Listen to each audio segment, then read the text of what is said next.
agenda.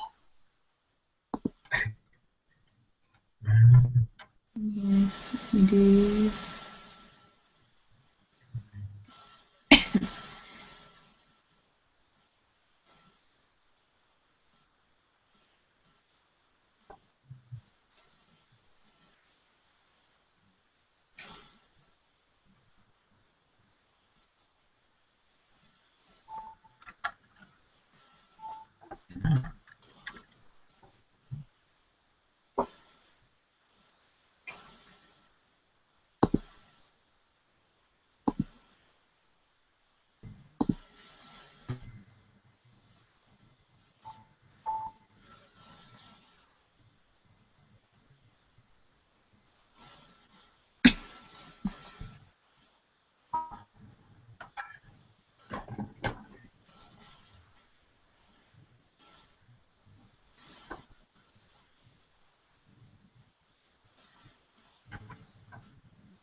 If you click the link there, you can see us live on YouTube.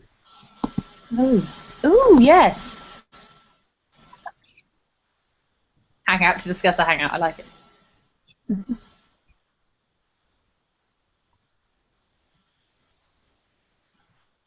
Oh, that's just weird.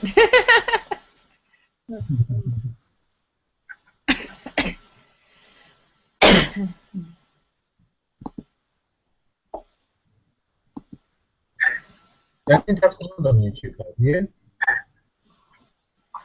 Can you hear me? I can hear you perfectly fine. Yeah. Oh, that's strange. It seems to say that my microphone is muted. If you click the link there, you can see us live on YouTube. Yeah, I can see us. It's cool. Oh, yes. Ah! I can hear myself. Yeah, okay. Discuss a hangout. I like it. Ah! Oh, It's God. going to get stuck in an infinite loop. Yeah. Oh, that's... Oh, to myself. That's just creepy. And your microphone's muted because every time I talk, it automatically mutes you. Ah, okay. Okay. It's very clever. Google is frightening. Can I come say hello? I guess you can join the meeting from this side.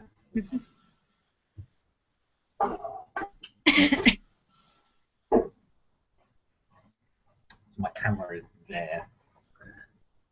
So Haley, this is Randani. He's just started working as an intern. Oh, cool. Nice to meet you.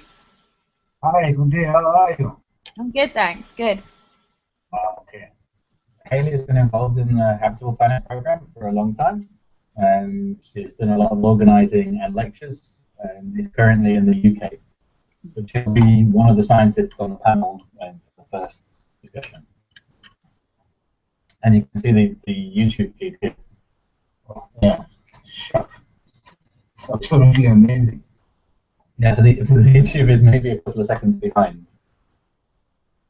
Actually, it's quite a way behind, look. You're not even on the YouTube yet.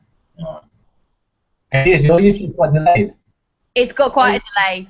Yeah, because when I put it on, I could hear myself saying what I said to you when I first put it on. So I think it's got like a minute or so delay on it. Yeah. Okay, so what is bearing in mind for questions and stuff? Yeah. Watching on YouTube, they are going to be a little bit behind. Yeah, because how does it work on the YouTube? Can they type in questions or? No, they can't. I think there's this is all stuff I was going to go through in the meeting, but I guess it's not going to hurt. And you can either watch on YouTube, or if you see on the YouTube there's the B part of the conversation. Click here to join the audience for the Hangout. There's a it distinguishes between people who are presenting in the Hangout and people who are audience and just watching the Hangout. Okay. We're going to we make sure that we don't invite everybody to video chat, that we actually invite them to watch. If they're watching, they can type in this box here, Yeah. And ask questions there. If they're watching on YouTube, then I propose we just invite them to tweet us.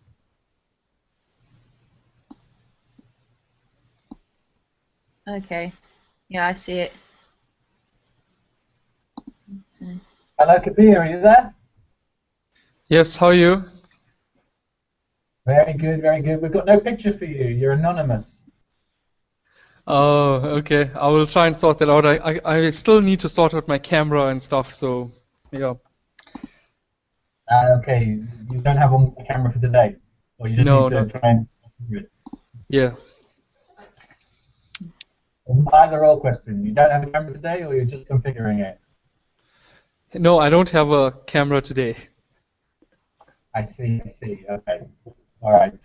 Well then, so you can see everyone, right? Yeah, I can see you all guys nice and clear. You know Haley, right?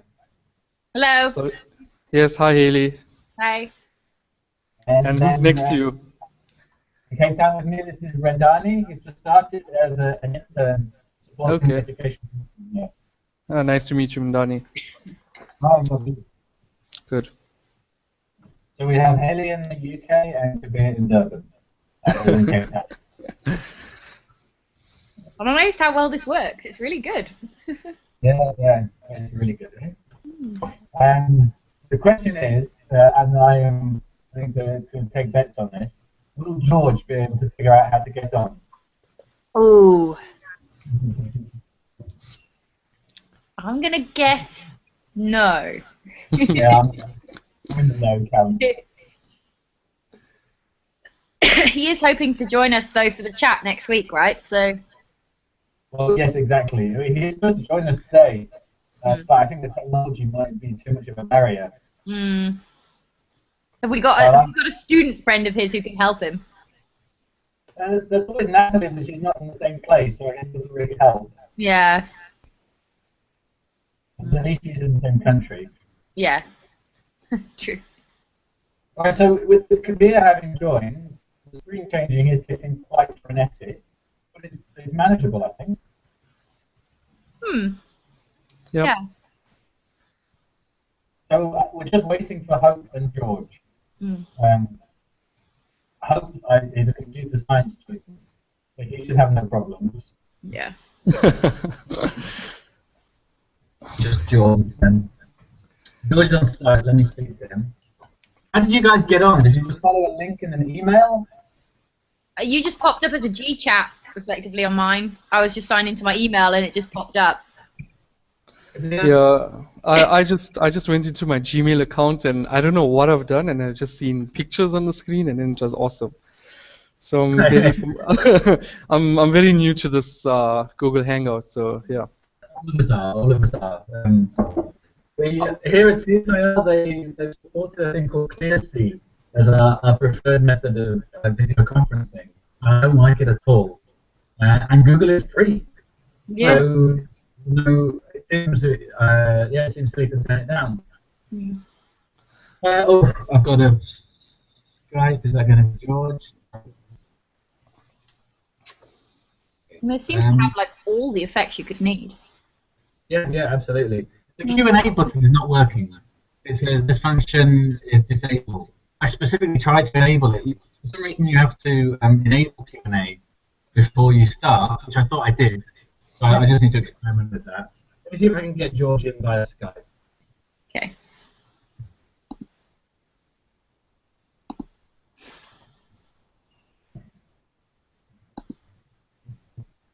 And maybe give Hope a call.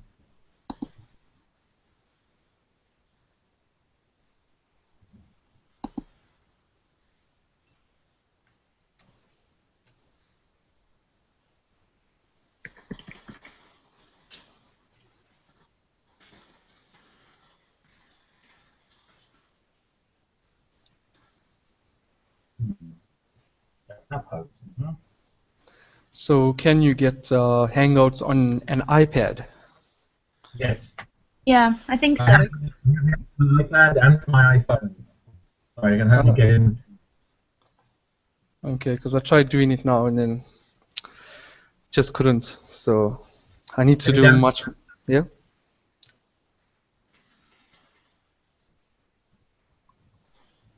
Kabir, did you download the app? No. So I tried to do it the cheap way, going into Gmail onto the iPad and hoping that there'd be a Google Hangouts button somewhere. Kabir, go to the App Store and download it. Yeah, I will do some playing around this afternoon and get that to work. So then I'll have a camera and everything. Hello, George. Hi, Paul. Can you hear me? Yep. You're supposed to join us in the Hangout, but I figured maybe I'd call you on Skype rather.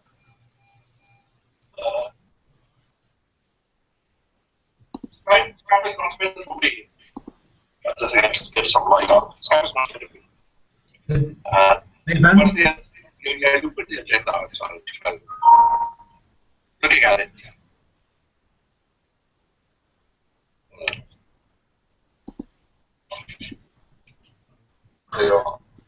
Yeah, but on Google Hangouts, George, the advantage is that we can have multiple people. So I've got Haley in the UK, Kabir in Durban, and hopefully Hope in Northwest, all on the same video conference. Very good. Am I on the same one? No, I called you on Skype because we can't see you there. But do you have a Google account, George? Apparently not. I just tried to sign in. I wanted to know my password. I think you'll have to start one for purposes. Okay, can we continue this way today? Yeah. Guys, can you hear George? Yeah. Yes. Hi, George. Hello, is that Bailey? Yes, who's that? Oh, it's Haley.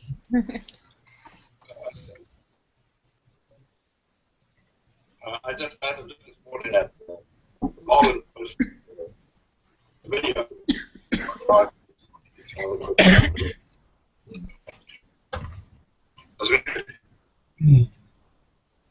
I'm trying to put it so you can see the screen. Oh, yeah, there is. See the interview. Oh, okay. Oh, I get this. So you'll see it's quite impressive. The screen changes whose picture it's showing depending on who's talking. Okay. And it's integrated. We're going to come to now into YouTube. So I can give you a YouTube page link, and you'll be able to watch this as an observer.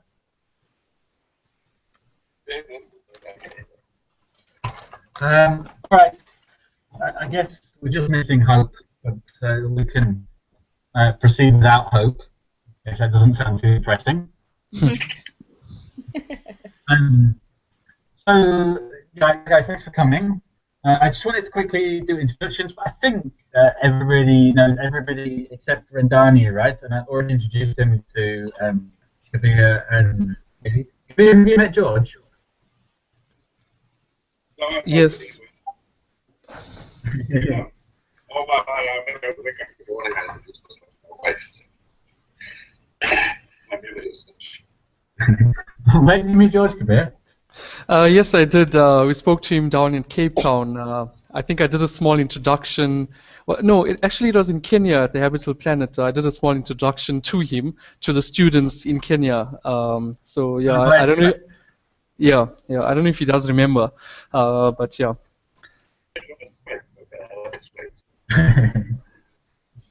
Okay. So Kabir is in Durban and has done several Habitable Planets, including the Kenya one. And then George in Cape Town here, we have Rendani, who's just started working with us as an intern supporting the education program. Hi, George.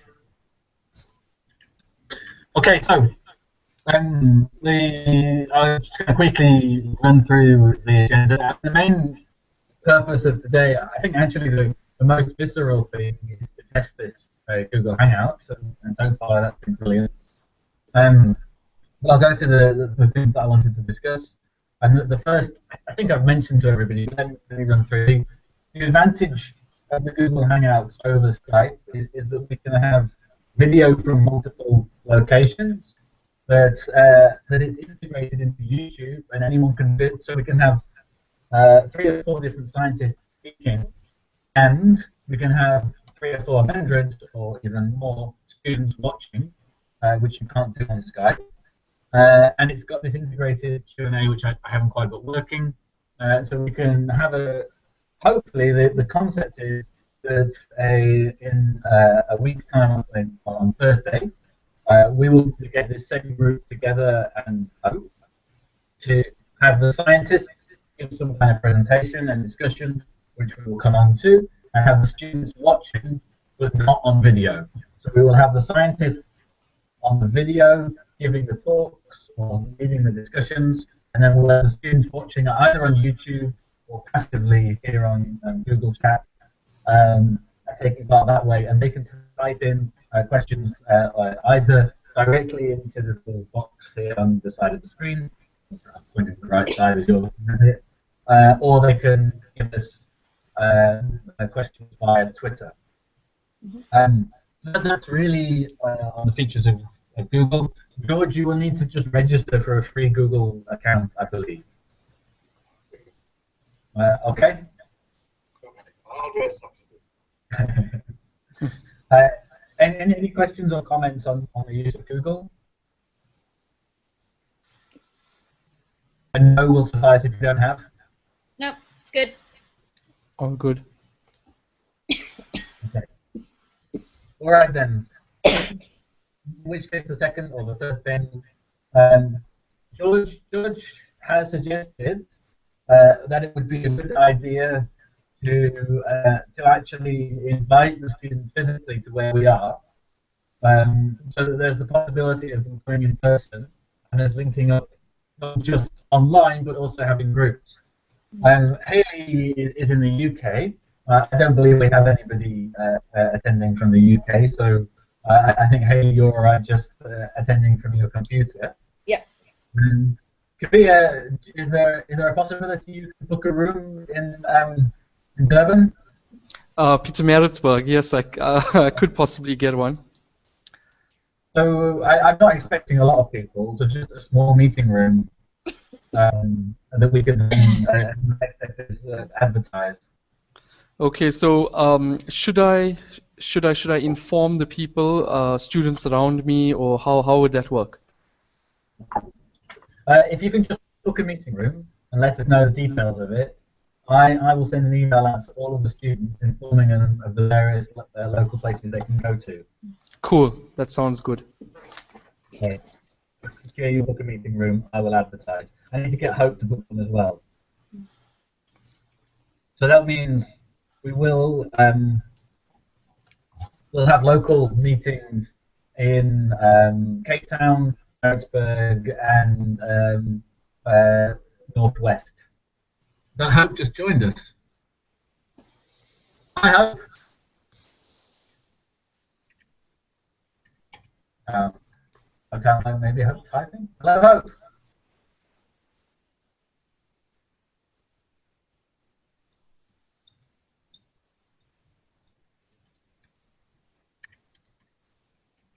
Lost him? We've not lost him. I think I can hear him typing. Oh. Yeah, we've lost him. Right. Also, well, I will continue. So whenever if we get Hope back, or if not afterwards, I will also ask him. Is in Northwest? What's the city called? Potchefstroom. So Hope also to book a meeting room. I will give him an action in his absence. Excuse me, back. Hello, Hope. Hope. One more time, Hope. Let me just see if you can see here. Oops. Gone again. Yeah. Sorry, George. I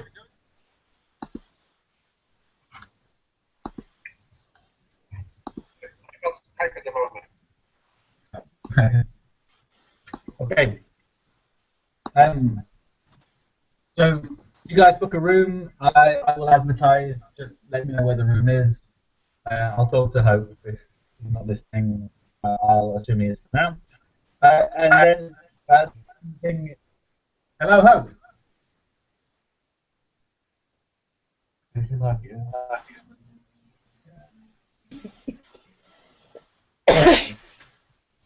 I'm gonna hope that Hope is listening. So Kabir and Hope will. I can see a connection. Oh, he's gone again.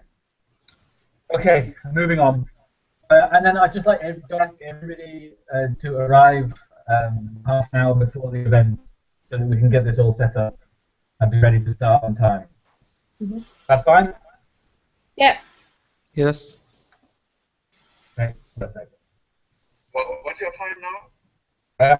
Right now it's 3:15, George. Okay, so you want. Okay, it's 9 o'clock here. But what day is this? Next Thursday? Next Thursday. So you will turn up at 8:30. Yep. So what time is the hangout next week, Carl?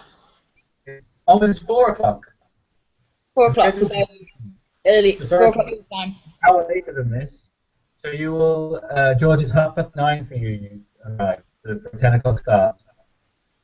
Okay. Thank you, Hayley. Okay. So then probably the most tricky bit is section 4 on the agenda, which is the agenda. George has suggested rather than just throw it open to discussion, that each of the panel should give a talk, which I think is an excellent idea. But the question becomes, what on? So I like to throw that open for comment. George, did you have an idea? I'm not sure what we're talking about now. So actually, you commented on Haley's. Is that what you have in mind? Haley's lecture? No, George, because that would happen anyway as part of the course. Oh, okay, so you have Natalie's response as part of the course. Yes, exactly. So that's the pre-recorded stuff. That's it. This is somebody here who's teaching one of these big courses, thousands of people, and was very concerned about the interaction with the audience that we couldn't see or hear.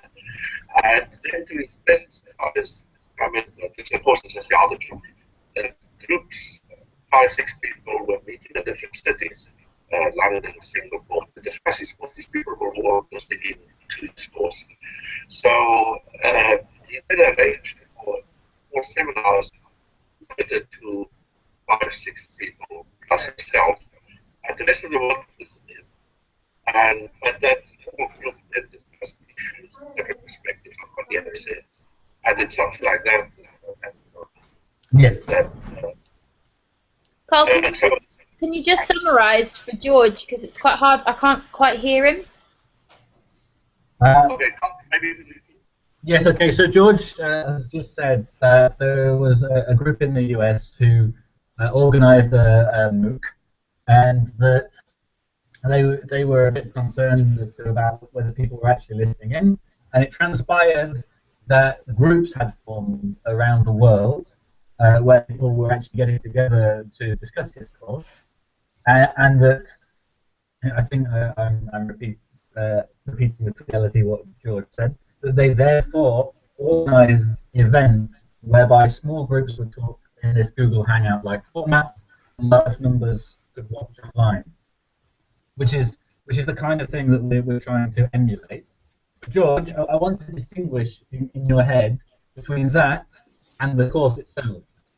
So what is everybody even absolute non-interaction groups? So we're basically encourage groups to learn the tutorial we ever met that form and watch together around the people relating. Encourage people to take the course. Do you hear that, Haley?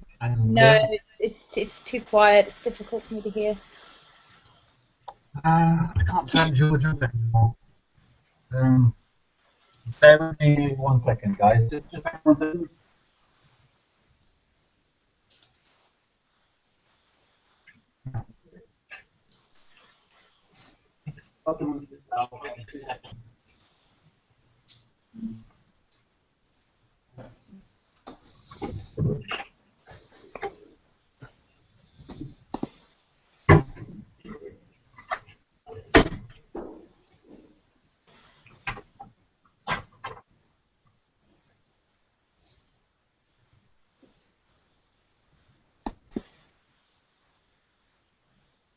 I have a creative solution. It's coming. Coming.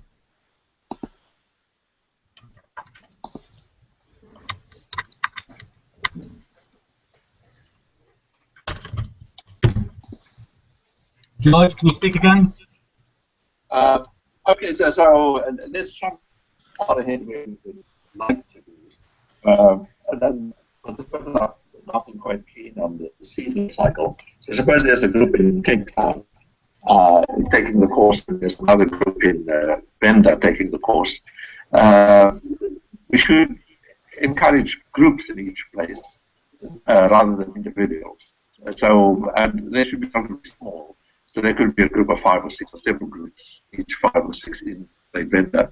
Similarly, in Cape Town, each participating in the course, each discussing amongst themselves. Then the next step is to get the group in Cape Town and Venda to interact, to discover that their seasonal cycles are actually quite different. And then the third step is to have some pool of experts, quote, who can be consulted on occasion when some issues arise, and who in general should participate in these exchanges. So it's all like some huge organism. At the moment, Carl is the centerpiece, but suppose it all becomes much more dispersed. There are actually many Carls and there are many groups. Anyway, that's the direction I propose we move.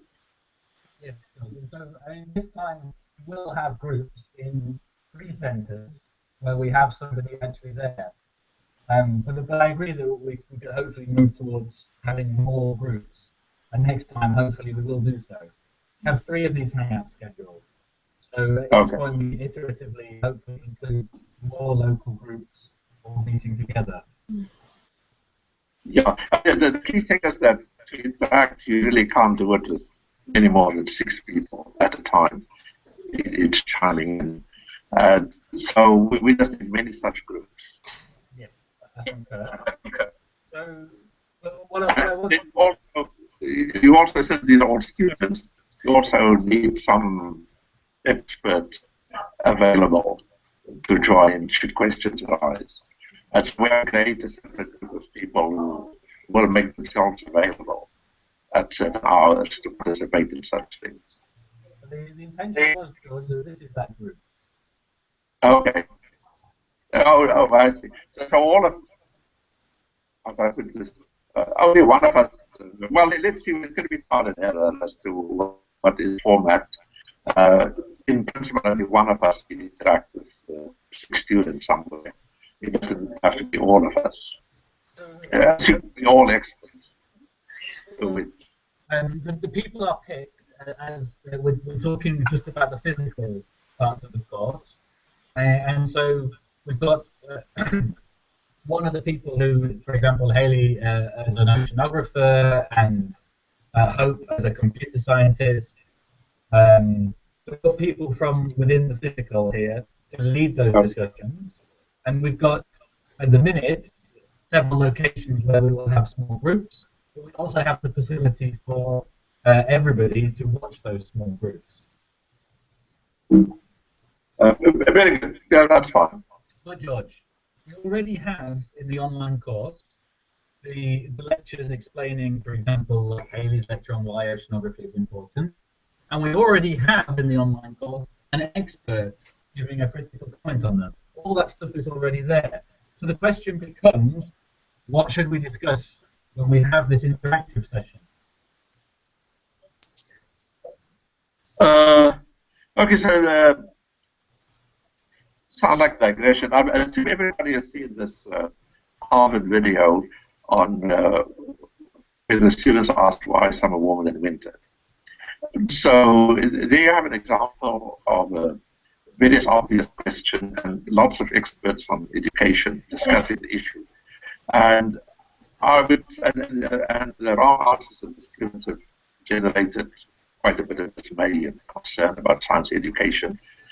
And what we're trying to do, I feel, actually, was actually something quite novel, or what I would like to promote, is that what went wrong with the Harvard video was the very question itself. If you ask people why so much warmer than winter, then you're very upset if you give the wrong answer, and you're pleased when they use the right answer. And the problem with that whole approach is the question itself. It gives the impression that there is a right answer. And science is this collection of facts you have to memorize and spit out. So, for example, what should have happened in this Harvard video, the students asked why summer warmer than winter. They respond that's because the Earth is closer to the sun. Then there has to be interaction. Somebody has to point out, but if that were the case, then Cape Town and London would have summer at the same time. Winter, that's not the case. So the students have to go back, think a bit more. Next, they will say, the Earth's axis is tilted, and in summer in London, northern hemisphere points towards the sun, and in Cape Town the others. So now we've made progress. However, this new proposition has implications. It says the seasonal cycle should be huge in high latitudes and should be absent at the equator. There shouldn't be a seasonal cycle at the equator. That's here is right. Shouldn't be one in the tropics to speak of. If we turn to India, it gets heavy rains in summer and not in winter. London, on the other hand, it rains throughout the year. Likewise, where I'm at Princeton, there's almost no seasonal cycle in rainfall. It rains every month. In the tropics, are hard to explain this. So now you have to bring in how the atmosphere has a circulation. My main point is science is not this list of facts. Science is continual interplay between facts and observation. And there never is a final answer. And so I would argue that Haley's lecture is excellent, but suffers from not conveying the view that science is open-ended, that there are more questions constantly, that we only deal, it's a little bit the six blind men and the elephant. So we look at some, I suppose everybody's familiar with that parable, that six blind men are asked to touch an elephant, and on the basis of their touch describe what they see. And the one who touches the tail says it's a rope, and the one who touches the tusk says it's a spear, and so forth. Nobody is wrong, but at the same time, nobody is right. And science is very much like that. So I feel our job, it's not any individual's fault, but the whole way science is being taught at the moment is you have to somehow memorize all these facts, spit it out when requested. Science actually is an interplay. It's a continual interplay. And there's absolutely nothing wrong with giving a wrong answer. The wrong answer is just a step towards the right one. The right one is far away. And we can quote Alexander Pope, a little learning is a dangerous thing. And what he meant by that is once you start learning a little bit, you can't stop. You have to keep on going. And so maybe we should almost make that one of the mottos of the Habitable Planet workshops. A little learning is a dangerous thing. We're going to introduce you to something and you become quite addicted. Anyway, was that a bit pedantic? That's an important point, George. Maybe that's the point that you want to make as your talk to the students. Yeah, definitely. And the second one, that's just how science conducts itself. And then the second thing I feel important thing is to make them aware that science has severe limitations. There's questions science does not answer, and for which we need to go to religious texts or political manifestos or poems or something. But don't pretend that just because science tells you something, you know what to do. Anyway, those are the two main big ideas I feel we should try to convey in whatever we do, the Habitable Planet workshops. And so for this online event, can I surmise that you will start by talking, and you will say something like that? Exactly, yeah. As I say, there's numerous examples. The fellow at the equator is an excellent example. Again, this is nothing wrong with thinking that the water should go one way north of the equator, one way south. How do we point out that it is a hoax? How do we explain that? And then there's the separate issue that are we entitled to try to stop because it's a hoax? Have you watched my video yet, George, on that? I'm afraid not. I mean, we had some visitors the last few days here in the snow. I have not had time. Okay, so before you prepare what you're going to say in the live version, you should watch what I've already said, and so that you can build up that. Although I guess one of my big philosophies in How to Planet actually is that saying things twice isn't a problem. Students are much more likely to learn something if they hear it twice. Yeah, but maybe we should. Yeah, to me the biggest compliment paid to the Habitable Planet workshop was by the fellow from what was the Eastern Cape University, Walter Sisulu, who said he could tell which of his students had been to a workshop. It was those students who asked questions in class. I thought that was an enormous compliment. Okay, so I'm going to go around, but I'm going to put forward this proposal. The format of these events, we should have one senior scientist, and then a group of PhD, MSc students. The senior scientist, which in this case will be George, should give us of say 15 minutes, 20 minutes, and then we'll go round and have the MSc and PhD students a chance to respond to that. Does that sound a reasonable format? What do you want in terms of response? I mean, do you want us to kind of give our thoughts or try and critique George, or? To give your thoughts. So it could be that you just want to give a summary of what you thought the important things of the course were, but it could be a response to George and what he's just said, what your thoughts are. Yeah, I would change it a bit rather than me. The person who actually gives the talk is the biggest beneficiary of giving of the talk. Having to prepare and having to decide what to include, what to exclude, is educational experience. So it shouldn't be me giving the talk. I'm too old to be educated. Get somebody young to give the talk, and I can comment on it. Okay, George, but you've just given a very specific and a point of view, your point of view. It's going to be very difficult to get a student to give your point of view, being that it is, by definition, your own point of view. Okay. As I said, the point of view, I feel it's not it's not one containing the details. It's just the methodology. That, as I said, science is not the connection of facts. That it actually is an interplay between facts and observations and theory. That's my main point here. And then we can take a specific example. We can take ocean circulation, or we can take anthropology. My point is that you are going to make that case much better than Haley or Kabir. Okay, so give me some particular topic and I'll prepare something. I'm being genuine. So what is this now for week 4? This is for the first Hangout, which does happen in week 4. But again, I want to separate. This is different from the recorded material that goes into the course. That's going to be there, whatever. And in that, you are recording responsible. This is separate. This is a live event with the people actually interacting. Is that clear? I suspect you're not there. I can hear you, George. Can you hear me? Now again, yeah. You were on. You come in and go out. I can actually see you now, but now I can hear you. So I was saying, George, it's important to separate. This is part of the online course, as in the course material.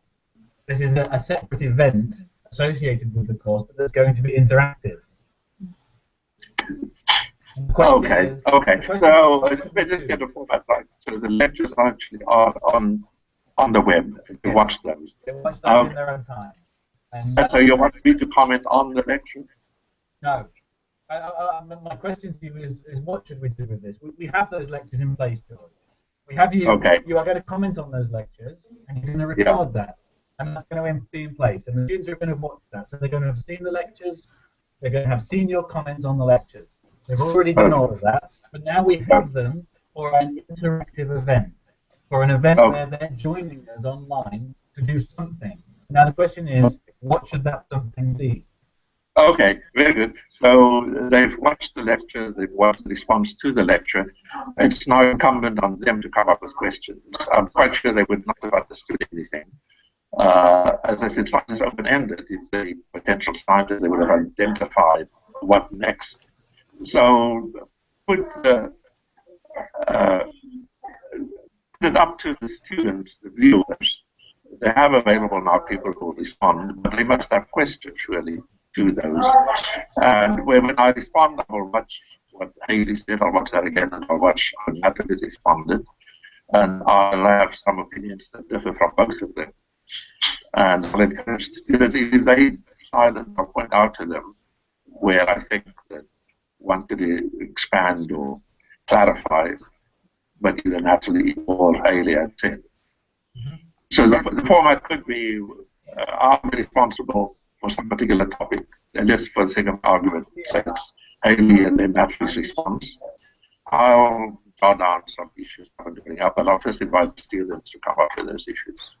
Okay, George, that's the format that I proposed originally, and your response was no, we should have some agenda, and we should have some people speak first. Oh, wait, I like the question. Because it just, students are going to be very reticent, I think, to speak first. So if we just have 10 minutes of you guys speaking first, that will help them come forward a little bit. I think it's quite informal. We don't want to bombard them with too much information or too much extra stuff to think about and do. We don't want to get lost in a very scientific discussion, because I think they'll just be like, I don't feel like I want to ask any questions. So I think, my idea would be for us to, especially, those of us who prepared the lectures, to introduce ourselves, say how we got involved, what we've done, where we came from, so the students can identify with us as people and see that we're, peer-to-peer, rather than see us as these high and mighty scientists. We're actually people that they can ask a question of, because I think at the moment that's something we really need to push, is giving them that confidence to ask the questions. So I think if we each do a little, meet the scientist, this is who I am, and then, this is my topic, I'm happy to answer any questions about it you have, go wild. And try and give them some prep in advance to say, think about the first 2 weeks of lectures, you can ask any questions you'd like, and then try and get them to sort of bring that up afterwards. Kabir, any thoughts? Well, I was just thinking about, since you said what we should speak about, your lecture on the statistician, the economist, and the African. Yes. I think that's certain parts of that. It's good to bring awareness to what George was trying to say about the conflicts of science and the problems with science. But this is more thinking broader about, current issues, the climate, the global warming, the science behind all of our theories, like the Malthusian theories and stuff like that. And I mean, students will relate to some part of this because of the core lectures. We dealt with sustainable development and Haley's talk and climate change, etc. Yes. Remember, we haven't yet. The online course is only in week 3. So at this point, we've only done the physics, and all that stuff will come in later, but we haven't done any of that yet.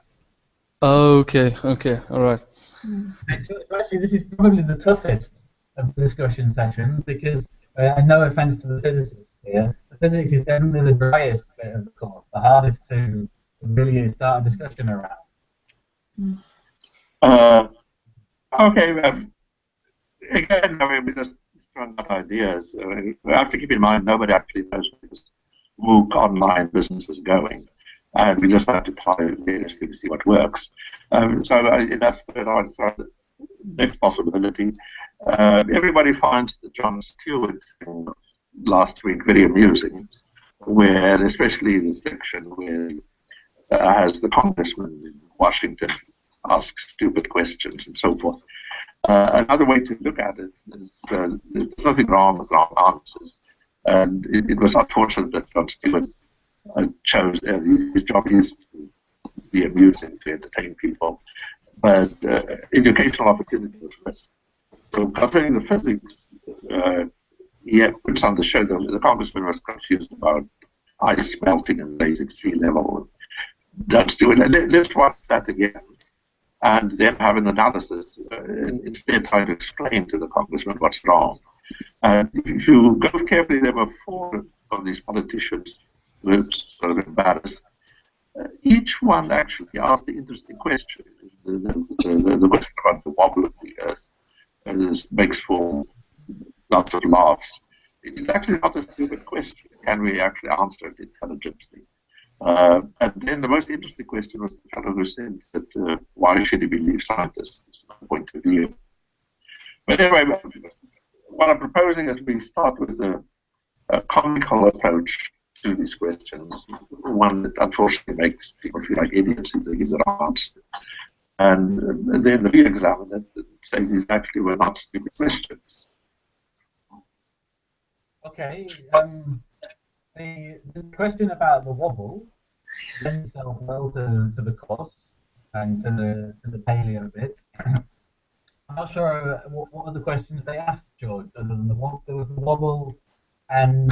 First of all, there was the one about CO2. He thought if he can breathe, they can't breathe too much CO2 in the atmosphere, but it's not being affected personally.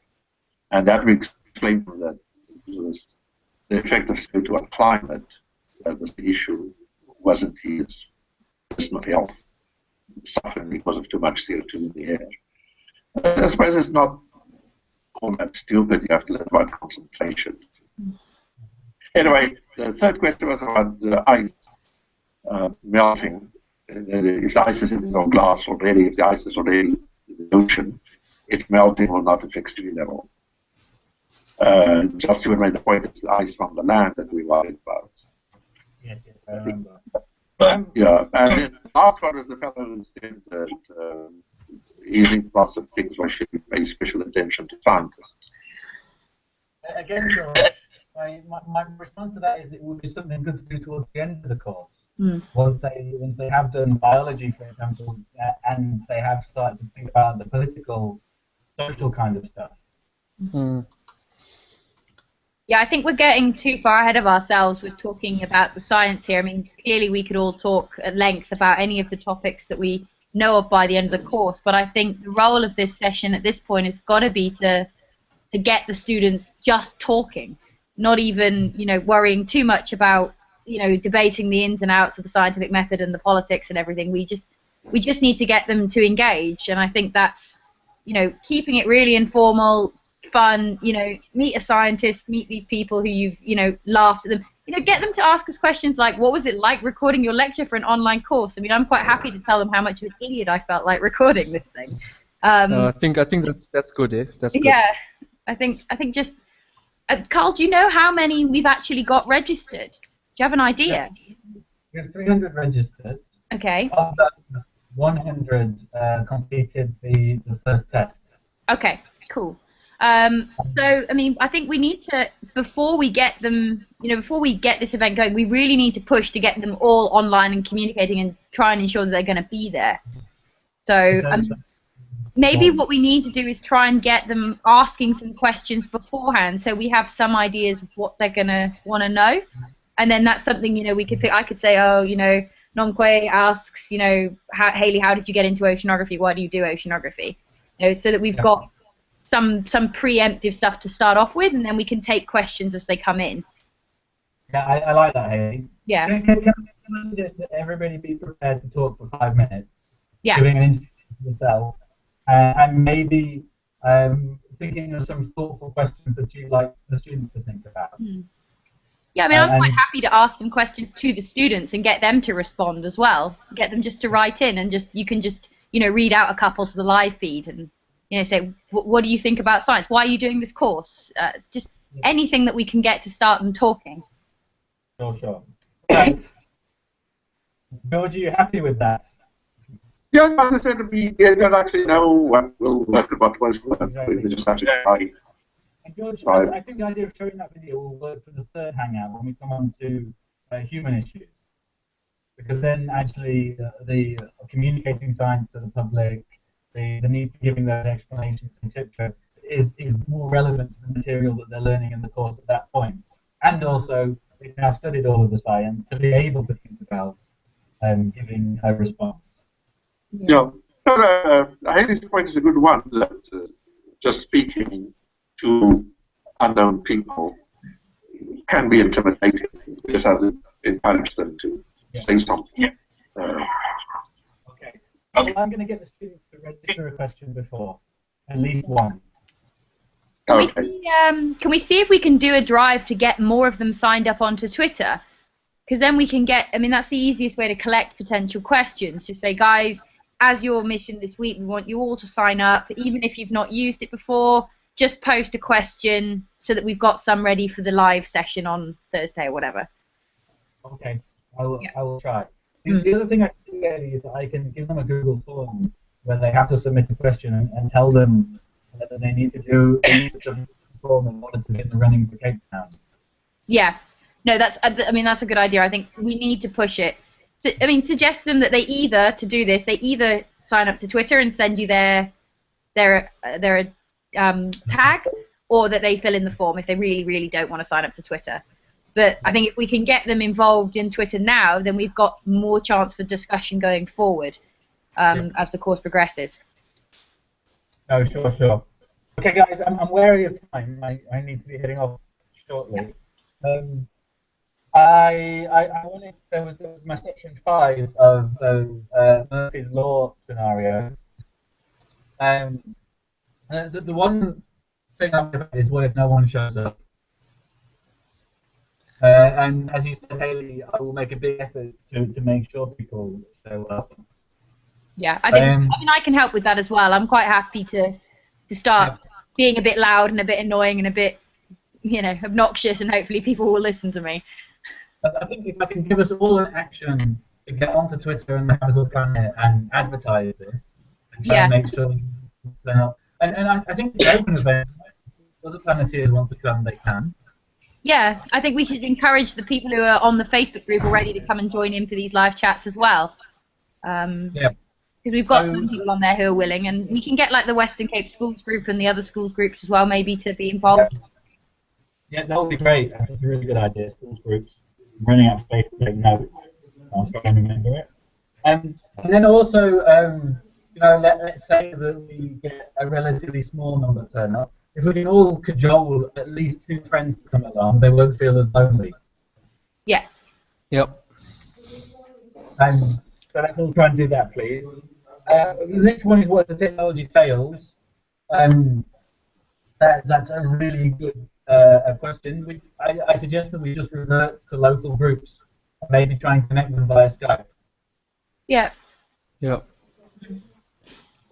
And then the last one was what if there are no questions. And that kind of links into the first couple. I think we should get some, we should plan questions. Yeah. We should also be prepared to ask each other questions, I think, as well, because then we can start, and we can, like I said, about asking the students who are signed on questions. So, audience, what has been your favourite lecture so far? Or tell me a fact that you learned that was new, or something like that.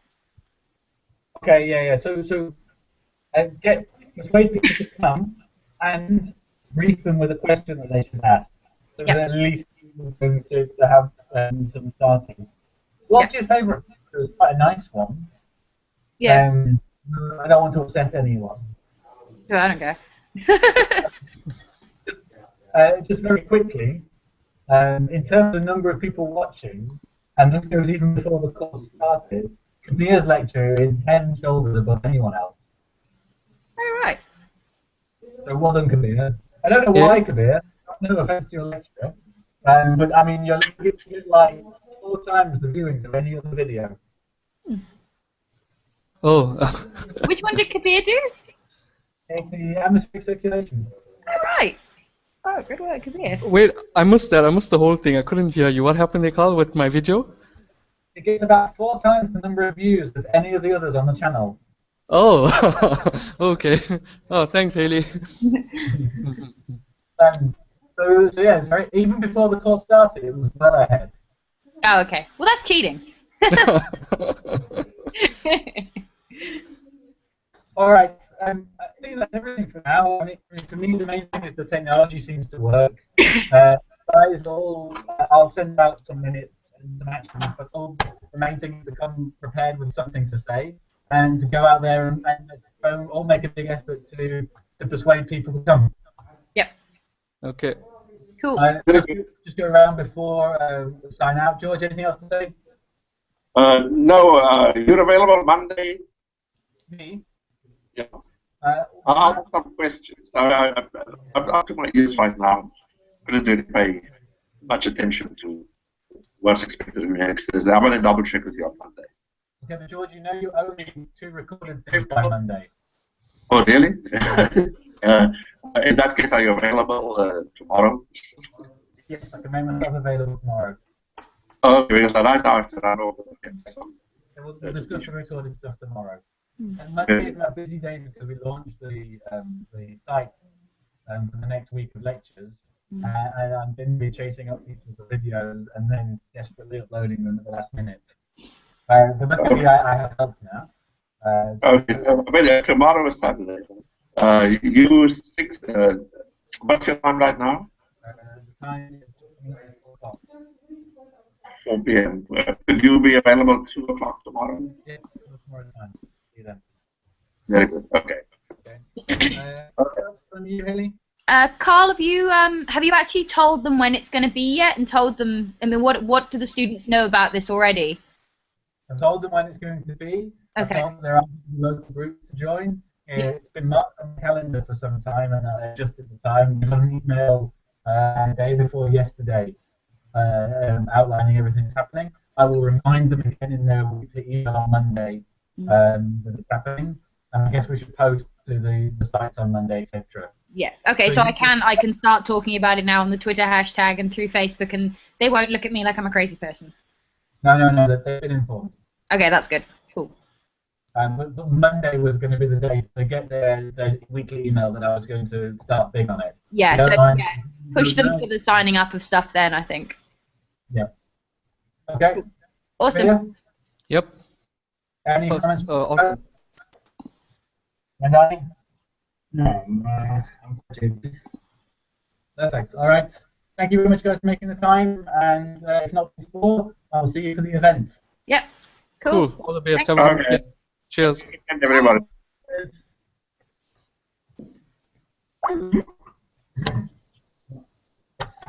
Yeah, it was nice here. Yeah. One of the key things was to turn the bandwidth down. You see, the default is to set it to really high quality. And that was a problem the other day, so I set it down there to low quality, and the quality's still fine. Yeah, it's not a problem, and it makes a big difference. Yeah. Kabir was loud and clear. Not because he's just because he's here in Central Africa. It was loud and clear.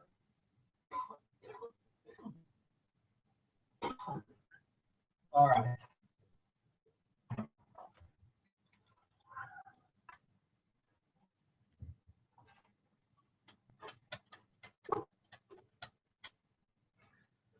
Speakers were a good idea, hey? Yeah, otherwise you could bring it disaster.